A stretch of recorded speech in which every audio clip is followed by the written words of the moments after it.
Une story, les gens ultra réactifs, ah vas-y, il y a mon pote et tout qui peut venir mixer. 2 heures après, t'avais un DJ. T'avais mon banquier 2 jours après qui m'en parlait, tout le monde nous avait vus, on est repassé dans les TikTok, on a fait 600 000 vues, etc. J'ai perdu ma maman cet été-là. On a eu des moments ultra compliqués, des histoires d'incendie, des trucs comme ça. Les sous qu'on gagnait, on s'en servait pour payer le CDI parce que nous on était en cours à côté. On n'est pas d'accord sur tout, mais on communique sur tout. Je sais pas comment ça se fait, je pense qu'il y a eu 1800 likes, un truc comme ça. Et parmi les 42 incubés, j'ai fait partie des 5 lauréates. J'avais 18 ans, j'étais la plus jeune, j'ai eu une bourse de 10 000 €. J'ai eu un voyage d'expédition dans la Silicon Valley de l'entrepreneuriat social. Et le vice-président monde de Microsoft m'a accompagnée une fois par mois. J'avais 17 ans, j'étais à la fin d'un cours de philo, j'ai regardé mes lunettes et je me suis dit mais qu'est-ce qu'on fait de ces anciennes lunettes? Et je pense que je suis devenue une meilleure personne grâce à ma boîte. Il faut que tu t'associes avec quelqu'un qui a les mêmes valeurs que toi. Mais c'est vraiment des choses auxquelles des fois tu penses même pas. Donc c'est important de te faire accompagner des fois par des experts métiers où là c'était quelqu'un qui avait 20 ans d'expérience, forcément il y en a vu. Perso, j'entreprends toute ma vie, tu vois, Zach, c'est pas que mon travail. Vraiment, si j'avais dû attendre ça quand j'ai lancé ma boîte, vraiment, les gens ils devaient me regarder comme une tarée, je m'en fiche. L'entrepreneuriat, pour moi, c'est une notion, c'est une aventure à part entière. Enfin, en fait, t'entreprends pour vivre quelque chose de dingue. Et du coup, si tu te rends pas compte que t'es en train de vivre quelque chose de dingue, c'est quoi l'intérêt?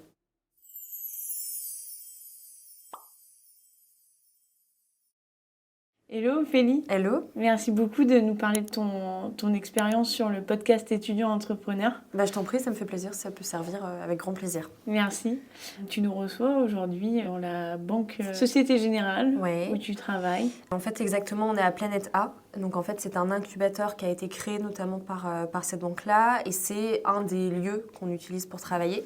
On a aussi une boutique dans le Vieux-Lille, rue Basse, et au-dessus on a nos bureaux. Mais étant donné qu'il y a l'équipe et qu'on n'a qu'un espace partagé, ça aurait été compliqué d'enregistrer le podcast là-bas. Ok. Donc tu as fait une licence d'économie-finance à la Catholique de Lille. Oui, c'est ça. Ensuite, tu as fait un master spécialisé en commerce international à Exactement. l'IESEG. Et tout juste diplômée. Ouais, j'ai été diplômée en novembre. J'ai fait la Cato, donc 3 ans d'économie-finance, et je faisais aussi ma prépa grande école à côté. Sauf qu'en fait, c'est le moment où la boîte a commencé à grandir et j'ai voulu faire les parcours, peut-être qu'il y en a certains qui connaissent le GMAT, pour avoir les écoles, on va dire, après post-bac, etc., les masters à l'étranger. Et j'avais eu notamment des écoles à Londres et autres. Et en fait, c'est le moment où la boîte a commencé à grandir. Et je voulais pas arrêter mes études. Parce que du coup, j'étais diplômée avec bac+3. Mais même si Zach, ça grandissait, je me disais, j'ai une génération, on va dire, au-dessus de moi qui me disait fais attention, on sait jamais, continue tes études. Et l'IESEG avait un diplôme où je pouvais à la fois valider aussi un parcours classique plus ce master spé en business international. Et le fait d'avoir business international en cours, je parlais anglais et j'avais mes amis où j'avais une autre vie. Et après, en parallèle, quand j'étais dans la boîte, je parlais français et j'avais ma vie très entrepreneuriale. Et du coup, j'ai eu mon diplôme, c'est ça, en novembre dernier officiellement, mais j'ai fini. On m'a dit ça va faire 2 ans qu'on a vraiment fini les cours, mais après, tu sais, tu dois faire tes rendus, ton mémoire, etc. Donc, en parallèle de tes études, tu as monté ZAC, c'est le recyclage et la réutilisation des montures de lunettes. Donc, tu es dans un business d'économie circulaire.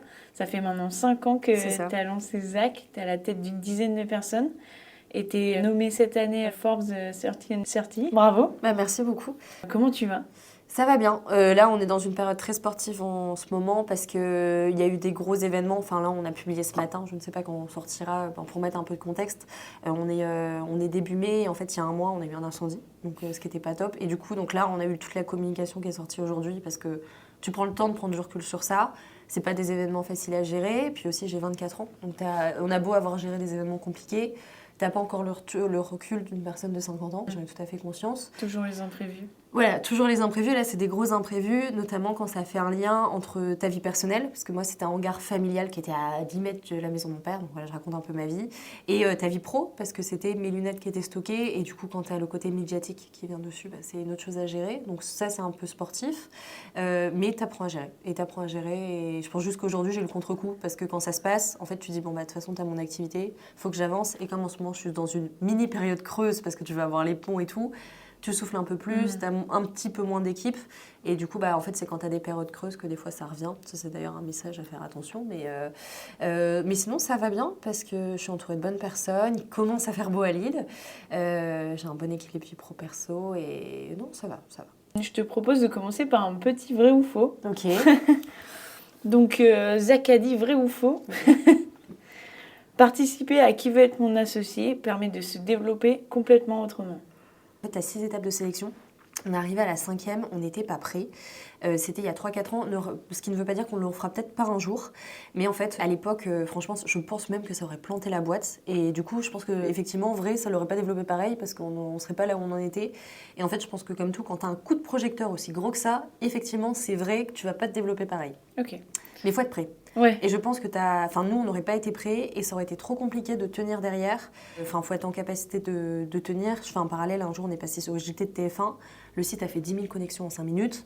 Si t'es pas prêt pour enchaîner derrière, c'est très complexe. Donc, qui veut être mon associé, il me semble que c'est encore plus important parce que tu as un focus pendant peut-être 10 à 20 minutes sur ta boîte, sur ton produit, etc. Si t'es pas prêt, je pense que ça peut être très complexe. Ok. Faut être fou pour ouvrir un magasin à côté de ses études. Oui, je pense que oui, il faut toujours un petit brin de folie, mais après, je vois pas ce qu'il y a de mal dans la folie. Je pense que ça te permet de vivre à fond, donc oui, vrai. Je ne peux pas réussir si je ne me plante pas. Ah, ça c'est vrai. Je pense que... Alors, pour aller plus loin, je pense qu'il faut savoir tirer des leçons de ces erreurs. Et l'année dernière, on parlait de Forbes tout à l'heure, j'étais invitée en tant que juste invitée, donc pas en tant que lauréate l'année dernière. Et il y avait une conférence sur Frédéric Mazella, c'est celui qui a lancé Blablacar. Et Enfin, on pourra en parler après, mais en fait, j'aime bien tous les ans tirer des conseils, me faire un petit peu un book de mes meilleurs conseils de l'année. Et lui, il m'a donné un conseil que j'avais déjà entendu, mais vraiment, il a mis des mots dessus. Dans le sens, c'était quand tu apprends tes erreurs, tu es en vitesse 1, et quand tu apprends des erreurs des autres, tu es en vitesse 2. Et en fait, je pense que si tu ne plantes pas, et que tu prends pas le temps, au-delà de te planter, de tirer des conclusions, tu peux pas avancer. Et en fait, pour moi, c'est ultra important de se planter et t'avances que quand tu te plantes. Et quand t'es entrepreneur, plus tu te plantes, plus t'avances. Donc, t'as une notion à l'échec qui est très bizarre après. Mais en fait, moi, des fois, je remercie vraiment mes échecs. Et vraiment, j'ai la mentalité de me dire, plus je tombe bas, plus je vais remonter haut. Donc, en vrai, j'accueille les échecs, tu vois, les bides. Donc, voilà. C'est impossible de fonctionner sans budget. Ah ouais, carrément. Tout est vrai pour l'instant.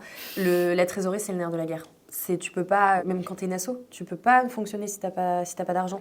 Et faut pas croire que c'est parce que tu fais de l'impact que t'as pas besoin d'argent. C'est faux par contre.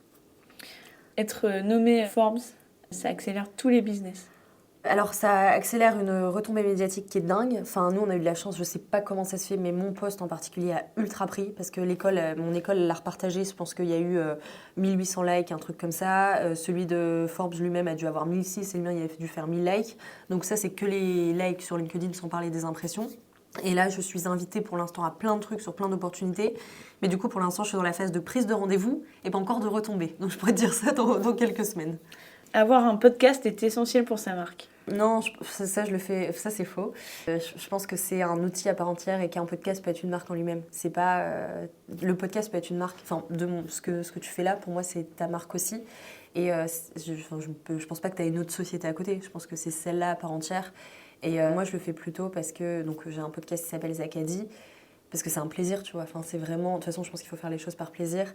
Donc non, ça c'est faux, c'est pas essentiel parce que ça peut être une identité à part entière. Et il est impossible de se lancer sans incubateur ou accompagnement. C'est compliqué. Franchement, sauf si... Alors, c'est compliqué, sauf si tu as déjà une expérience entrepreneuriale. Je pense que si tu as déjà une expérience entrepreneuriale, tu as déjà le carnet d'adresses, tu sais déjà comment... c'est quoi les étapes, entre guillemets, pour faire ta boîte. Tu as déjà les contacts bancaires, tu as déjà des contacts si tu veux lever des fonds, avec des fonds si tu veux lever des fonds. Tu as déjà contact avec un comptable, avec un avocat, parce qu'en fait, tu as toute une structure autour. Tu as déjà des façons de savoir comment recruter. Recruter en soi, c'est compliqué. Si tu as déjà ça, parce que tu as déjà une première expérience très poussée, entrepreneuriale ou non, ou intrapreneuriale, pourquoi pas sans? Mais dans la majorité des cas, tu as toujours à apprendre des autres. Et les incubateurs, c'est une source dingue d'accélération pour ça.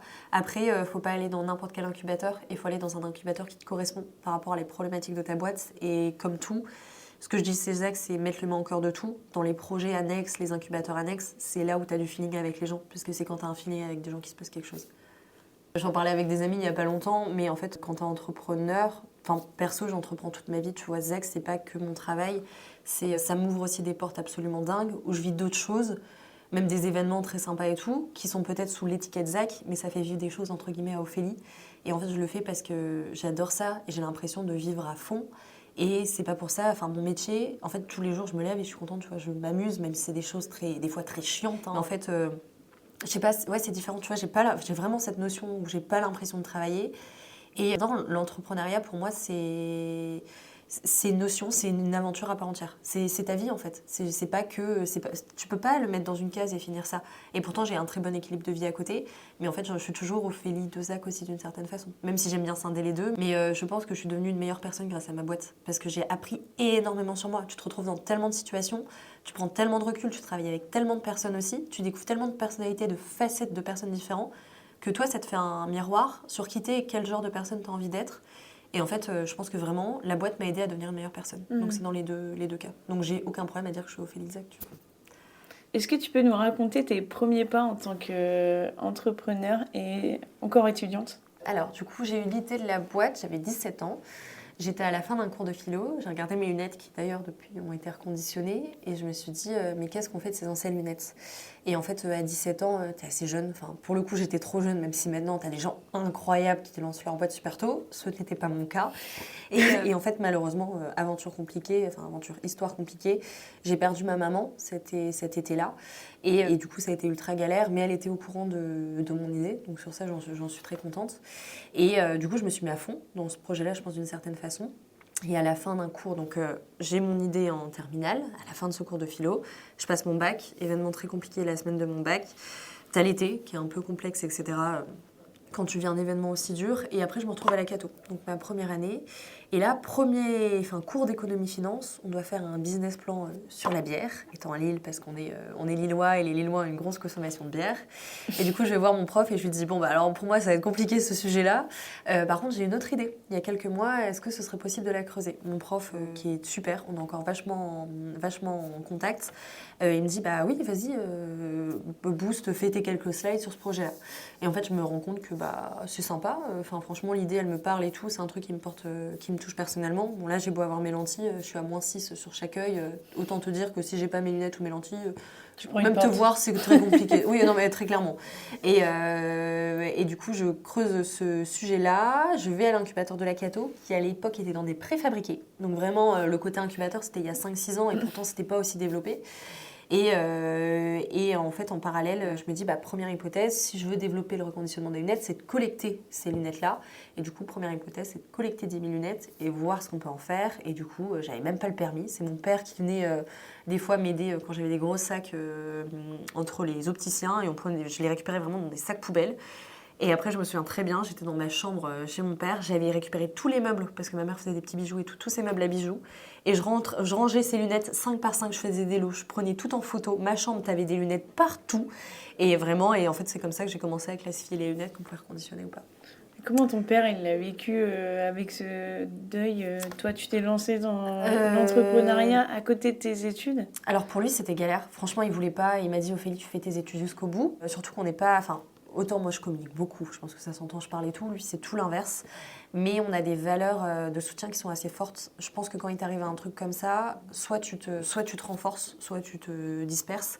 Et nous, au début, ça a été complexe parce que moi, je pense aussi, mine de rien, t'as 17 ans, tu vois, t'es encore jeune. Je sais pas si t'es peut-être encore en crise d'ado, des trucs comme ça. Mais en fait, personnellement, moi, j'étais paumée, tu vois. Enfin, ça m'est arrivé, j'avais 17 ans, j'avais pas de repères. Ma mère, elle a été malade 10 ans. Donc ça a été aussi très, très compliqué.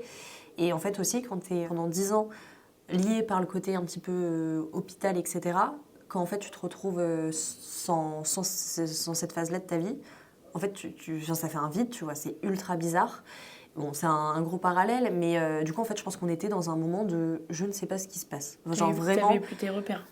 Non, mais c'est même pas ça. C'est en fait, t'as été dans un état de stress pendant des années. Parce que moi, je savais pas d'un mois à l'autre si ma mère, elle allait être encore là. Ce qui, mine de rien, tu deviens très résilient. Enfin, il y a des moments que j'ai gérés dans ma vie perso que je vais pas forcément raconter ici, mais où ça a été vraiment l'horreur. Et en fait, quand il t'arrive des trucs aussi durs, où tu dois gérer des trucs qui sont liés à ton histoire perso tellement dure qu'après, le côté entrepreneuriat, etc., ça te devient beaucoup plus facile, entre guillemets. Et du coup, je pense que même toutes les histoires compliquées, t'as toujours des choses, même sur tes ressentis perso, qui sont forts. Donc mon père, en fait, je pense qu'il me laissait faire mes trucs, parce que lui, il était dans un moment où il fallait qu'il fasse son deuil perso. Donc il m'a dit, Ophélie, tu continues tes études. Au début, j'avais pas trop de soutien, et je me souviens que c'était Des sujets d'ailleurs un peu complexes entre nous, mais je peux comprendre que quand t'as ta fille qui a, du coup, j'avais plutôt 18 ans à la Cato, qui a 18 ans, mine de rien, maintenant, quand je vois ma sœur, elle a que 22 ans, j'ai l'impression qu'elle est toute jeune, bon, j'en ai que 24, mais, quand je vois ma sœur qui avait 18 ans et dans ma tête c'était encore une enfant, je peux comprendre du point de vue de mon père que tu dis, mais ma fille, qu'est-ce qu'elle fait? Surtout qu'elle est en train de faire prépa, licence, société, qu'est-ce qu'elle fout? Et après, par chance, il y a eu des... Je lui ai dit, bah, papa, fais-moi confiance. En fait, j'ai voulu prouver, peut-être que c'était, je fais un parallèle, c'était le fondateur de, j'oublie son nom, il s'appelle Ludovic, de Petit Bambou, qui lui disait qu'il avait lancé notamment Petit Bambou pour montrer potentiellement un truc, pourquoi pas, il me semble que c'était à son père aussi. Et je pense qu'au début, tu avais de ça aussi, montrer que, en fait, tu as été peut-être l'identité. J'ai pas eu vraiment, enfin, c'est pas que j'ai pas eu d'identité, mais pendant 10 ans de ma vie, l'identité était fortement centrée autour de ma maman malade. Et du coup, c'était le truc de me dire, bah regarde, en fait, j'ai des bons trucs à l'école et tout, mais je peux faire des trucs aussi. Je pense qu'on a tous une phase où on cherche. Et moi, c'était à mes 18 ans, et j'avais besoin de me dire, qu'est-ce que je suis capable de faire, moi, en tant qu'Ophélie. Et du coup, j'ai lancé la société, mon père m'a un peu laissé faire, et dans les trucs positifs qu'il y a eu, j'ai notamment été... lauréate d'un concours qui s'appelle Live for Good. Il me semble qu'on était 350 participants. On s'est retrouvés 42 incubés. Et parmi les 42 incubés, j'ai fait partie des 5 lauréates. J'avais 18 ans, j'étais la plus jeune. J'ai eu une bourse de 10 000 euros. J'ai eu un voyage d'expédition dans la Silicon Valley de l'entrepreneuriat social. Et le vice-président monde de Microsoft m'a accompagnée une fois par mois, tu vois. Et j'avais 18 ans. Et suite à ça, au Féliculo, j'ai été voir la Cato et je leur ai dit, bon, bah écoutez, je m'en sors bien en faisant les deux. Est-ce que c'est possible d'aller plus loin? Et la Cato m'a remis une bourse. Et en fait, je pense que quand j'ai dit à mon père, bah, regarde, je suis capable, et petit à petit, en fait, il m'a dit, enfin, mon père communique pas, mais en fait, il me laissait faire. Et il me soutenait, tu vois, il commençait à venir faire le tour. On avait bossé avec des banques, avec sa voiture, vraiment, il avait loué une camionnette avec ses copains. Et on allait sur Paris, passer d'agence en agence, déposer les grandes boîtes ZAC à l'époque. Et c'était sa manière à lui de me dire, bon, bah, au début, je suis dans le vide, je sais pas ce qui se passe. Ma fille, je suis pas encore capable de te soutenir totalement parce que je suis en période de deuil, mais regarde, je suis présent. Et je pense que ça, j'interprète mon père, mais je pense que ça s'est fait comme ça. Est-ce qu'à l'époque, quand tu déposais tes boîtes dans les banques et tout ça, tu savais où t'allais, tu savais à peu près... Enfin, ton père, il disait, on va en faire quoi? Est-ce que tu savais lui répondre? Je pense que... Alors, je pense qu'un truc qui peut faire aussi un lien avec mon côté binôme entrepreneurial, en tant qu'entrepreneur, je pense que j'ai la chance d'être une personne qui a une sorte de vision. Genre, c'est comme si au fond de moi, j'ai toujours une petite voix de me dire, je sais où je vais. Genre, t'as des personnes... Enfin, t'as des types d'entrepreneurs, moi je sais que j'ai le côté un peu vision, où je me dis, là où je suis douée, c'est le côté stratégie et tout. Et en fait, dans ma tête, j'arrivais très bien à me projeter en me disant, ok, étape 1, collecte, étape 2, on va développer reconditionnement, étape 3, ça va être ça, développement, développement, développement. Et en fait, ça s'est fait comme ça. Donc, en fait, je chantais un truc. Je me disais, il y a quelque chose, t'arrives pas toujours à mettre des mots dessus, mais je suivais vachement mon intuition, que j'ai appris à développer avec le temps. Donc je disais, bah papa, première hypothèse, on en collecte le plus possible, après on va les trier dans ma chambre, dans le hangar, etc. Et ça s'est fait comme ça. Ça me fait bizarre, ça fait longtemps que je n'ai pas parlé de ça. Mais ouais, parce que c'était il y a 6 ans et je prenais des personnes en stage alors que j'avais 18-20 ans, enfin même pas. Et pour faire tout ça, et j'ai un grand merci aussi aux personnes qui m'ont fait confiance, parce que mine de rien, quand t'as 18 ans, manager des gens, peut-être 19, vu que ça devait être la fin de ma première année après, bah, c'est une aventure en soi aussi. Comment t'as trouvé ta moitié entrepreneuriale? Antoine ? En fait, Antoine, c'était l'opticien de mon petit village à Pont-à-Marc. Et comme je te disais, première hypothèse, collecter des lunettes. Et du coup, Antoine, il fallait que je collecte ces lunettes-là. Il était l'opticien numéro 2 du magasin. J'y vais, et la première fois qu'on se rencontre, je me souviens très bien, je suis ressortie, on discutait tout, main droite avec un sac poubelle rempli de lunettes, et main gauche avec sa petite mallette d'opticien. Et après, on s'est rencontrés au début comme ça, et après, c'est comme toute relation humaine. T'as des moments où ça prend du temps, tu parles, tu discutes et tout. Et après, petit à petit, à un moment, je lui ai dit, bon bah écoute, la boîte, ça fait déjà, je pense, 1 an que je bossais dessus, un truc comme ça, est-ce que tu veux me rejoindre dans le projet? Tu l'avais eu un bon feeling. Ouais, c'est ça. Il a quitté son emploi 1 mois avant le Covid, donc c'était horrible, il avait démissionné et tout. Et finalement, il est devenu associé, alternant, opticien, enfin vraiment, tout était en même temps parce que il a repris ses études pour être sur ZAC en même temps parce que c'était vraiment un schmilblick. Et ça, du coup, c'était au moment de l'ouverture à Roubaix, donc c'était en 2021 et on devait se connaître depuis 2020. Comment t'aurais réagi si t'avais dit non? Bah, tu deviens résilient. Tu te dis que... Enfin, moi, je fais... c'est un peu de la psychologie de comptoir, mais je fais très confiance à la vie. Je me dis que si ça s'est pas fait avec cette personne-là, peu importe la relation humaine, c'est que ça devait pas se faire. Et l'avenir me prouve, et l'avenir et le temps actuel, qu'Antoine est la bonne personne avec qui entreprendre, parce que on a eu des moments ultra compliqués, très franchement, que ce soit des histoires de trésor, des histoires aussi RH... des histoires d'incendie, des trucs comme ça. On n'est pas d'accord sur tout, mais on communique sur tout. Et on se connaît très bien tous les deux et on sait comment on fonctionne et on n'a aucun ego à deux, enfin même en général. Quand tu manages des gens, objectivement, j'ai l'impression que tu fais toujours passer les autres avant toi, et ce qui me va très bien. Mais tu peux pas réagir sur l'ego, et avec Antoine, on arrive très bien à le faire tous les deux. Et du coup, on discute énormément. Et être avec quelqu'un qui a la capacité de se dire, peut-être que là, c'est pas la bonne solution pour moi à l'instant T, mais c'est la bonne solution pour le binôme. Et on fonctionne comme ça tous les deux, donc ça se passe bien. Donc voilà. Comment tu as convaincu tes premiers partenaires, premiers clients ? Mes premiers clients, alors ce qui était très drôle, au début, c'était, avant qu'Antoine me rejoigne d'ailleurs, c'était la première hypothèse, comme on est une génération vachement connectée, c'était de lancer un site internet pro où les opticiens achetaient lunette par lunette. Ce qui finalement, on revient à ça un petit peu maintenant, mais à l'époque, marché avant Covid, pas près du tout. Et on a eu, je pense, 3 ventes sur ce site internet, vraiment. Et donc ça, c'était vraiment mes premiers clients. Et suite à ça, je me suis dit, bon, ça marche pas, mais je sens que l'idée au fond de moi, elle est bonne. Je continue, on fait un crowdfunding, on a fait un petit peu plus que l'objectif. Et j'ai Antoine, bon, fais-moi confiance, on va ouvrir la boutique à l'usine de Roubaix. On y va, on l'ouvre. Vraiment, moi j'avais 21 ans, lui devait en avoir 24, un truc comme ça. On n'a jamais ouvert un magasin, lui il avait peut-être 3 ans d'expérience, moi j'étais encore en études, c'était très complexe. Dis-toi, on payait même les sous qu'on gagnait, on s'en servait pour payer le CDI parce que nous on était en cours à côté, donc aventure assez originale. Et CDI, c'est celui qui tenait la boutique ? Ouais, en fait, on a fait l'été, ça a ouvert en mai. Donc de mai, juin, juillet, août, on a tenu tout seul avec Antoine. Et après, on a recruté Nicolas, qui maintenant fait plus partie de la boîte parce qu'il est devenu... Enfin, il est plus dans l'optique. Il a voulu faire un truc totalement... Il est dans la rénovation de maison. Enfin, ce qui n'a rien à voir.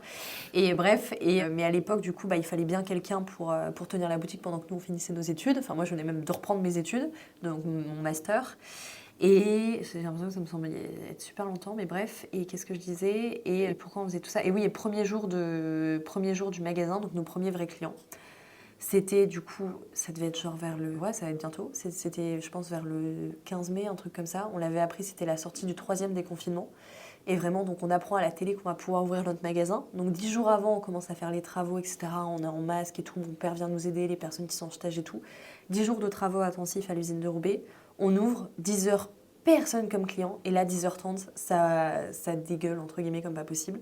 Et première journée à l'usine de Roubaix, ce qui est incroyable, je crois qu'on a fait à peu près 3 000 € de chiffre d'affaires. Ce qui était pas mal pour l'usine. Et après, du coup, ça s'est développé comme ça. En fait, il y a beaucoup de gens qui avaient entendu parler de nous par la com, qui venaient pour nous là-bas. Donc, on était un lieu de destination. Et par contre, au bout de 6 mois, on se rend compte que 60% de notre clientèle est lilloise. Et du coup, on décide de se dire, bon, là, on prend des risques financiers. On va faire un tour de table.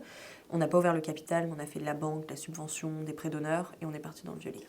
Donc, à quel moment on t'a dit, tout ça, c'est bien, mais combien ça rapporte et comment t'as réagi ? Alors, tu as eu plusieurs moments dans... Déjà, Zach, maintenant, c'est 3 sociétés. Tu as une société Zach Store, ça, ce qui a évolué aussi. En fait, tu as eu énormément de projets dans cette société-là à part entière. Donc, tu as Zach Store qui est l'entité magasin, donc qui est notamment la boutique de Lille. Et là, on va développer des magasins sous franchise, on va dire. C'est des licences, mais c'est à peu près la même chose. Et du coup, ce sera sous l'entité Zach Store, où l'idée, c'est d'accompagner des opticiens. Donc, ça ne sera pas des magasins propres. Ce sera des personnes, des opticiens qui ont envie de croire en notre ADN et qu'on se développe ensemble, qui vont du coup ouvrir des magasins Zach sous l'ancienne Zach, mais ce sera leur magasin. Donc ça, ce sera sur l'entité Zach Store, donc côté Zach Magasin. Et en parallèle, tu as l'identité Zach Collection, qui est des corners de seconde main de lunettes, comme maintenant tu peux avoir dans le textile des espaces de seconde main. Maintenant, on fait la même chose en optique lunetterie. Et ça s'appelle l'identité Zach Collection. Et au-dessus, on a une structure qui fait tout ce qui est lié aux 2 structures, la RH, la communication, l'administratif, parce que mine de rien, tu as des liens entre les boîtes. Donc voilà, et cette année, nos bilans sont rentables, si c'était la question, donc ça c'est bien. Et à quel moment on s'est dit c'est rentable ? En fait, c'est une chose à laquelle il faut faire attention, c'est qu'au début, moi je ne faisais pas attention à tous ces indicateurs-là financiers. Ça fait vraiment que depuis 1 an, ce qui n'est pas bien, mais en fait je pense que j'étais jeune aussi, qu'on a des vrais outils de pilotage où je trace ma trésor chaque semaine, où j'ai quelqu'un qui s'occupe de ça en interne, où tu fais attention à tout, tu connais tes marges, tu connais quel produit marche le mieux, etc. Il faut aussi l'intégrer aux équipes. Et ça fait vraiment depuis 1 an qu'on met ça en place, et notamment parce que j'étais lauréate d'un réseau qui s'appelle Réseau Entreprendre, qui accompagne pas mal d'entrepreneurs et qui m'ont vachement aidée sur tout ça. Parce que toi, comme je disais, du coup, j'avais 22-23 ans quand j'étais lauréate de réseau. Et en fait, t'as pas ce recul-là. T'as beau avoir fait de la finance et tout, concrètement, je dois regarder quoi comme outil de pilotage ? Ça veut dire quoi concrètement sur mon compte ? Ma trésor et tout, ça veut dire quoi ? Et comme tu as des décaissements différés, etc., tu te rends pas compte. Et du coup, ça, c'est vraiment important de l'avoir en tête. Donc, ça fait vraiment les dimensions rentabilité. Ça fait 1 an et cette année, on est rentable. Si c'est la question, je pense que ça répondra à ta question. Du coup, c'est le banquier ou c'est le comptable qui t'a dit, OK, maintenant, là, il faut tracer... C'est Réseau Entreprendre, c'est externe. Là, c'est l'accompagnement. Donc, pendant 4 ans, tu étais sans... En fait, si, je me souviens très bien. J'ai des moments, notamment quand ça, j'ai un souvenir. On faisait mon premier comptable, parce que j'ai changé depuis, on faisait mes bilans, il m'expliquait, j'étais sur un tréteau dans le magasin de Lille, et je me faisais une visio avec, parce qu'on devait être vu qu'on était en mai, on devait envoyer tout, etc., on va dire pour les instances de bilan, désolée, au greffe, voilà, et du coup on devait envoyer nos bilans, et en fait je ne comprenais tellement rien, qui me faisait ça, je faisais oui, ok, et puis je me souvenais que j'avais eu des chiffres, des dépenses, donc j'essayais de justifier comme ça, mais je comprenais pas, tu vois, tout ce qui était EBE, etc., mais mon résultat net et tout. Et j'avais vite fait des notions, je pigeais 2-3 trucs parce que ça me revenait des souvenirs de cours, mais je savais pas tout expliquer, tout relier et tout. Et en fait, c'est quand tu mets toi les mains dedans que tu comprends. Et du coup, si j'avais mon comptable, etc., qui m'aidait, mais tout comprendre et tout internaliser, ça fait que depuis 1 an et demi. Ok. Et c'est la meilleure chose qui soit arrivée, tu sais, quand tu sais vraiment gérer ta trésor, tu t'es expliqué que tu sais tel mois tu vas avoir autant d'argent sur ton compte et que tu dois faire attention ce mois-ci, etc., et tu sais anticiper, c'est la meilleure chose à faire, franchement. Ton moment le plus dur? Fortement lié à la trésor. Je me souviendrai très bien, on était en octobre du coup 2021, on avait ouvert en mai 2021 à l'usine. J'avais du coup, on était à 5, donc il y avait Antoine, Nicolas CDI, Chloé qui est toujours dans la société, qui était ma alternante de communication, et Jade qui était une opticienne, parce qu'il faut un certain temps pour tenir, opticienne en formation, et moi. Donc on était 5 personnes, période d'examen, donc là j'étais à l'IESEC, je venais de reprendre mes études, on avait fait 1 600 € de chiffre d'affaires, TTC, je devais payer 5 personnes, je devais payer un loyer, et là tu dis, qu'est-ce qui se passe ? On n'a jamais fait un mois aussi catastrophique. Hein. Maintenant, on fait des mois beaucoup mieux. Mais à l'époque, je ne sais pas pourquoi, ce mois-là avait été catastrophique. Et là, tu te dis, mais ma trésor, ça ne va pas aller. Et ça, franchement, c'était un truc qui était compliqué. Mais en fait, à ce moment-là, tu te fais, ça va pas. Factuellement, ça va pas. Genre vraiment, tu le mets à plat et tu te dis, bon, je prends un temps de recul, j'analyse, ok, c'est quoi mes solutions ? Et après, du coup, tu te dis, financièrement, qu'est-ce que je peux faire ? Tu regardes ta trésor, tu regardes tes clients qui vont te payer, après, tu t'en sors. Mais sur le coup, quand tu vois vraiment que tu as fait ça comme chiffre d'affaires sur le mois, tu te fais fou, ça pue. Qui t'a aidé sur le moment ? J'ai beaucoup discuté avec Antoine, mais à l'époque, j'avais pas de ouf. Franchement, je travaillais pas encore avec Réseau et tout, parce que c'est suite à ça d'ailleurs que j'ai développé Réseau. Et si, c'est une femme qui s'appelle Delphine Koopman qui m'avait aidé, qui commençait à m'aider pour mon tour de financement. Et du coup, en fait, tu en parles à des personnes qui ont plus d'expérience que toi. Donc après, je pense qu'en vrai, de ma vision personnelle, quand tu as du soutien moral, tu peux tout faire. Et en fait, moi, c'est ce que j'avais besoin. Et j'en ai parlé à mon père aussi, qui est, comme je disais, pas le plus communicant, mais le fait d'avoir un soutien et de te dire, tu vas y aller, ça va aller, c'était bien. Et en fait, après, ça a été, tu vois. Donc, mais c'est mon fonctionnement. Enfin, du moment où entre guillemets, Après, maintenant, je sais me l'apporter toute seule.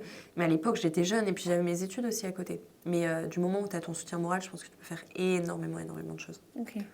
Et ta meilleure anecdote ?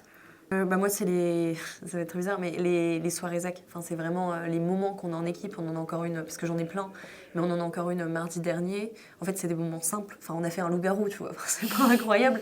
Après, je pense que je pourrais t'en sortir plein, mais en fait, c'est des moments humains. L'inauguration du magasin aussi, il y a 2 ans, en fait, j'avais réuni, entre guillemets, toutes les personnes que j'aime, genre avec qui j'ai de l'affection, niveau pro, niveau perso et tout. Et te dire, tu réunis toutes des personnes qui sont là et que c'est de la bienveillance et ils sont heureux qu'on réussisse et c'est grâce à eux aussi que tu es là. En fait, juste merci. Et franchement, c'est un des moments qui m'a le plus touchée. Et encore, parce que je suis une personne qui aime bien vivre, la braderie de Lille, pareil, t'as une effervescence d'humain, entre guillemets, et t'as des gens qui sont heureux, on met un DJ, etc. au-dessus du magasin. Et ça, d'ailleurs, c'était très drôle. J'avais mis une story sur mon compte perso et j'ai dit, on cherche un... Je me dis, mais attends, on a tout le bâtiment, il faut qu'on fasse un truc, on peut mettre un truc. Je mets une story, les gens ultra réactifs, vas-y, il y a mon pote et tout qui peut venir mixer. 2 heures après, t'avais un DJ. Le matin, là, on est dans la banque, t'avais mon banquier 2 jours après qui m'en parlait, tout le monde nous avait vus, on est repassé dans les TikTok, on a fait 600 000 vues, etc. Génial. Mais tu vois, c'est des moments humains, c'était juste... on fait des choses simples, on vendait des lunettes, très concrètement, là, on n'était pas opticiens, bon après, t'as d'autres gens qui sont venus faire des dossiers optiques. On était avec des gens qui étaient contents, qui avaient entendu parler de nous, et qui découvraient la marque comme ça, et en fait, t'avais juste trop de bienveillance. Et après, non, c'est les moments en équipe, franchement, c'est... Et puis même, là, je pense aussi à des moments chez Alterios, on travaille avec des personnes en situation de handicap et d'insertion. Et en fait, c'est ces moments avec ces personnes-là aussi quand, en fait, tu te rends compte du vraiment, j'allais dire du bonheur, mais ils sont trop contents en fait de bosser sur des lunettes. Parce que c'est un produit de santé. Du coup, ils ont l'impression, des fois, ils trient du papier selon des codes couleurs et tout. Là, ils peuvent en parler à leur famille. C'est un produit de santé. En même temps, c'est un produit de mode. Du coup, ils sont trop contents. Et en fait, là, en parlant, je vois leurs yeux et je pense à des discussions avec Anan, avec Raphaël, avec Bertrand, où tu sens qu'ils sont contents. Et en fait, c'est ça. Enfin, moi, mon bonheur, c'est de me dire je crée des moments humains. Et j'ai déjà dit à la boîte, enfin à l'équipe, si jamais la boîte elle plante, j'aimerais bien refaire une boîte avec les mêmes personnes. Et en fait, ma réussite, c'est ça. Et après, ma réussite, mes bons souvenirs. Et après, bon, t'as eu des moments dingues. Hein, la signature du partenariat avec Écoutez Voir, qui a 750 magasins en France, c'était fou. Bien qu'au début, j'avais peur. Hein, j'avais clairement peur de me faire piquer l'idée.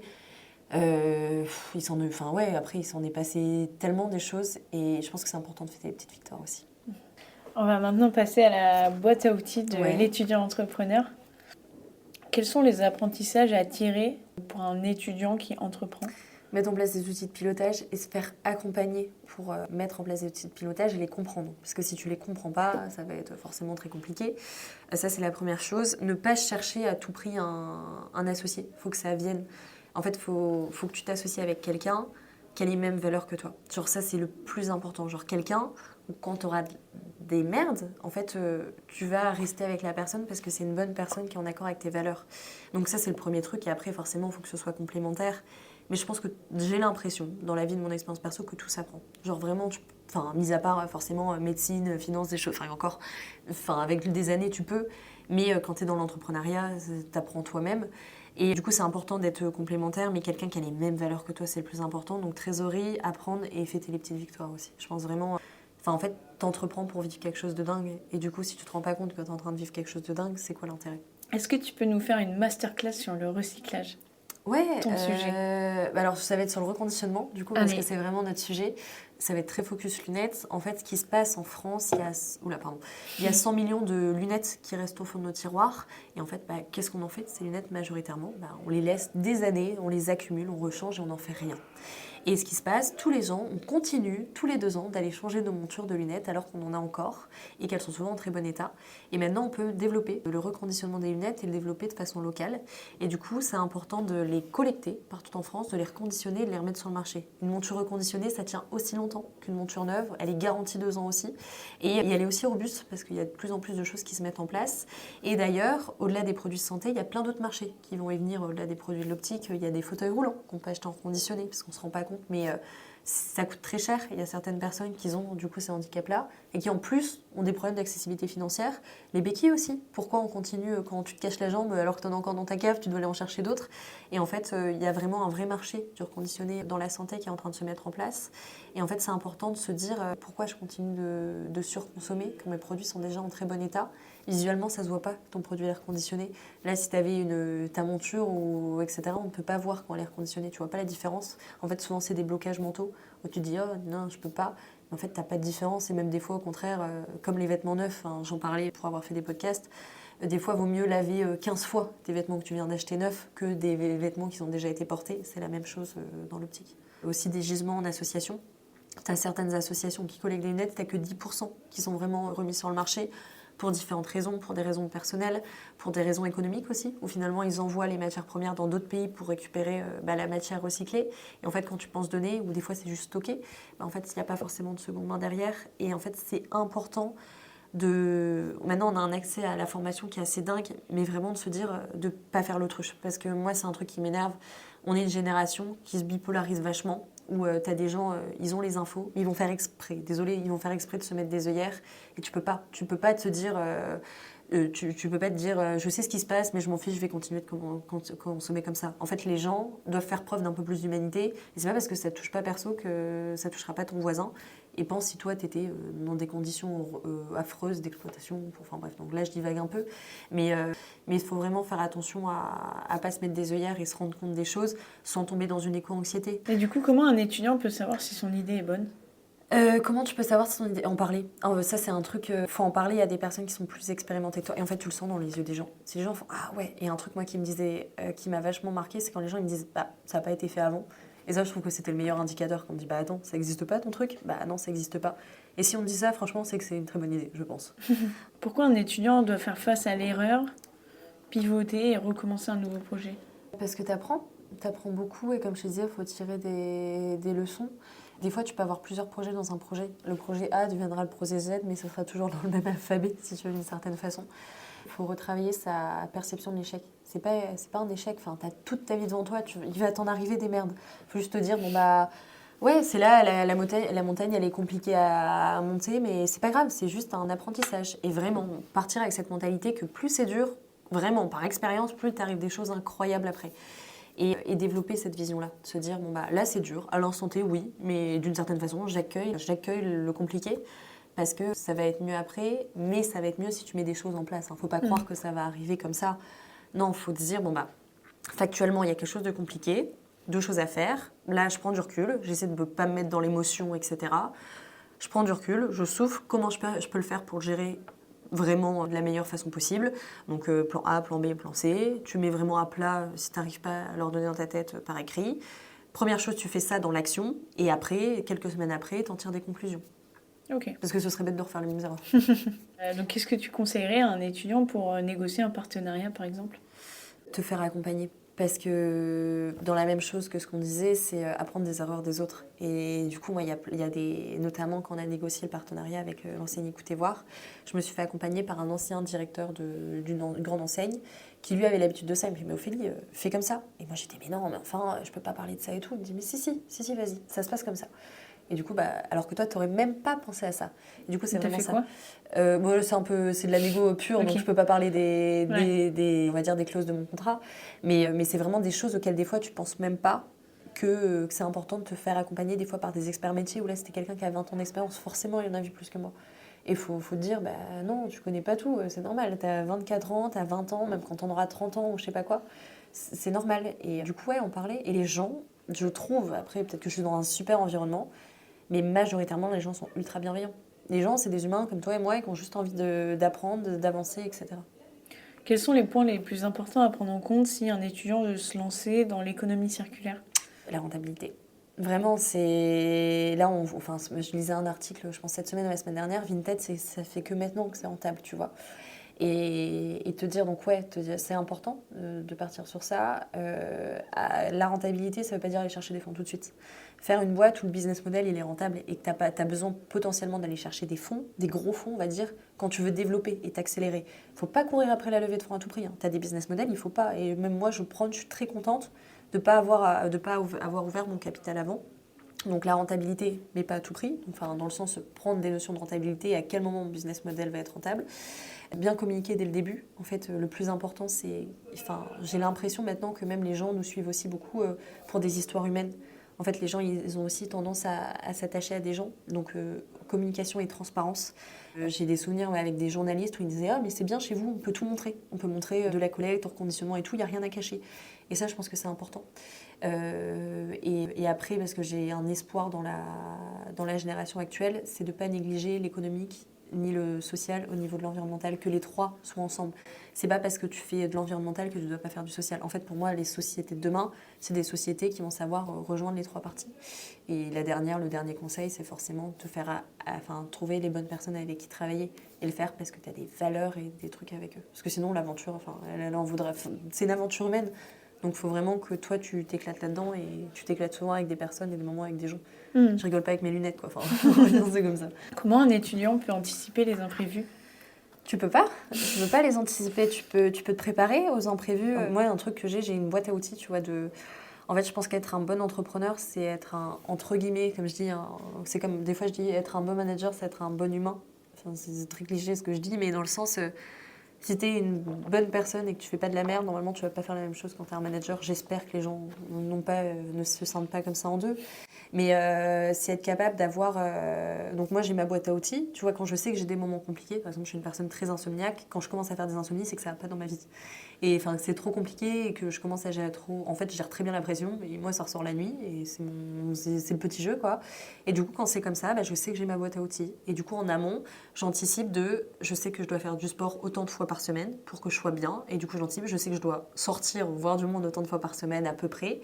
Je sais que j'ai une psy aussi, donc la santé mentale, faut pas le négliger. Et en fait, j'ai ma boîte à outils où vraiment, je fais tout ça pour aller bien. Et si je le fais pas, bah ouais, ça va bugger.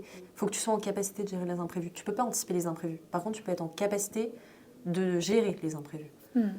Donc c'est ça, c'est être bien toi pour les gérer. Parce que tu sais jamais, enfin moi l'incendie, tu vois, jamais tu penses, enfin même quand mon père me l'a appris, jamais tu penses que ça va t'arriver, un truc comme ça. Et là c'est, comment je fais? Et tirer des leçons 2 semaines avant, 2 ou 3 semaines avant, on avait eu un sujet en équipe, on nous avait remonté, on avait été trop dans l'émotion avec mon associé, on avait une vraie merde à gérer, et en fait on avait parlé à droite, à gauche sur la panique, à droite, à gauche, à tout le monde, et tout le monde l'avait appris par machin, bidule, etc. Et en fait il avait très mal pris de ne pas la prendre en groupe, parce qu'il voulait vraiment, même si on a le même âge, qu'on ait la position de chef d'entreprise en disant bon bah on se réunit aujourd'hui, il y a une merde, voilà ce qui va se passer, la position de leader entre guillemets, on va vers là. Et en fait, vu qu'on l'avait pas fait tous ensemble, c'était compliqué. Et du coup, quand on a eu cet événement de l'incendie, en fait, on s'est réunis. Premièrement, on l'a dit à personne. J'ai dit à Antoine, on réunit tout le monde, on en parle. On a fait une mini convocation de 5 minutes. On a dit, vous inquiétez pas, en amont, tu poses les trucs. Il n'y a rien de grave, tout est géré, tout va bien. Tu désamorces pour pas qu'ils croient qu'il y ait une bombe. Et après, tu expliques la situation et tu expliques directement ton plan d'action. Et ça a été, je trouve, très bien géré. Parce que tu peux pas les anticiper, mais tu peux tirer des leçons de tes histoires passées et te dire, bon bah, j'ai anticipé ma gestion perso, j'ai anticipé la gestion avec les autres, et quand j'ai une merde, je vais dérouler le même plan d'action. À quel moment un étudiant peut se permettre de déléguer? Bah, c'est pas forcément parce que t'es étudiant, c'est déjà, je pense que... Mais il y a ce côté légitimité, crédibilité... Ouais, je pense que... Alors là, par contre, on parlait de pas se mettre de hier, là, il faut remettre, tu vois. Je pense vraiment, c'est... En fait, c'est vraiment de se dire, bah fonce, enfin vraiment, genre, t'as rien à perdre. Un truc que je me dis souvent, c'est à la limite, si les gens se moquent de moi, ça va les faire rire ce soir, demain ils m'auront oublié. Et je me dis ça depuis que je suis toute petite. Et je pense que ça, c'est important, c'est avance, genre vraiment, c'est les gens ne se souviendront pas de ces trucs-là. Les bonnes personnes vont se souvenir de toi pour les bonnes choses, mais sur ça, les gens sont vraiment... Et après, un deuxième truc que je me dis aussi souvent, c'est pourquoi passer plus de 5 minutes sur un truc qui n'aura pas plus d'importance dans 5 ans. Donc vraiment, c'est ce que je me dis le soir, les gens m'ont oublié, et pourquoi passer plus de 5 minutes dans 5 ans la question de légitimité, on n'en a rien à faire de la vie des autres, il s'en souviendra plus de moi. Enfin, vraiment, si j'avais dû attendre ça quand j'ai lancé ma boîte, surtout que je l'ai lancée avant Covid, personne dans ma promo faisait de l'entrepreneuriat, ou j'avais quelqu'un qui était 2 promos au-dessus de moi, et vraiment les gens ils devaient me regarder comme une tarée, et pourtant je me disais, je m'en fiche, franchement j'y vais, et en fait le temps et l'énergie que tu passes à interpréter ça, c'est du temps et de l'énergie que tu mets pas sur ton projet. Je m'appelle Ophélie Vambremerche, j'ai 24 ans, je suis la fondatrice de ZAC. ZAC, c'est l'entreprise qui développe l'optique reconditionnée en France. Je ne sais pas si vous êtes au courant, c'est peut-être d'ailleurs votre cas. En France, il y a plus de 100 millions de lunettes au fond de nos tiroirs. Chez ZAC, on va les collecter partout en France. On a à peu près 1000 lieux de collecte. Ensuite, on va les reconditionner pour leur donner une seconde vie. Donc, on va tout changer et on va enlever les verres. C'est une question qu'on nous pose très souvent. Donc, on les collecte, on les reconditionne et une fois qu'elles sont comme neuves, on les remet sur le marché. Donc, soit chez nos opticiens partenaires, soit dans notre boutique ou alors aussi sur notre site internet. Pour l'idée, c'est de leur donner une seconde vie. Collecte, reconditionnement et remise sur le marché. Donc, voilà ce qu'on fait chez ZAC. Si j'avais un conseil à donner, ce serait de faire attention à sa rentabilité et à comment on trace sa rentabilité. Les outils de trésor, on n'y pense pas quand on lance sa société et pourtant c'est ultra important. Et franchement, c'est le conseil que j'aurais aimé me donner il y a 3-4 ans parce que j'aurais peut-être pu anticiper certaines choses et ne pas me retrouver dans des situations aussi compliquées. Parce qu'en fait, s'il n'y a plus d'argent, il n'y a plus de société. Et on a beau faire l'impact, on a beau être le plus engagé du monde ou être jeune, c'est des notions malheureusement auxquelles on ne peut pas échapper. Et c'est un accélérateur, et quand on a de l'argent, on peut faire des choses super. Et il ne faut pas que le mot argent soit un tabou. Donc voilà, donc vraiment faites confiance à votre rentabilité et à tracer avec des outils de pilotage cette rentabilité.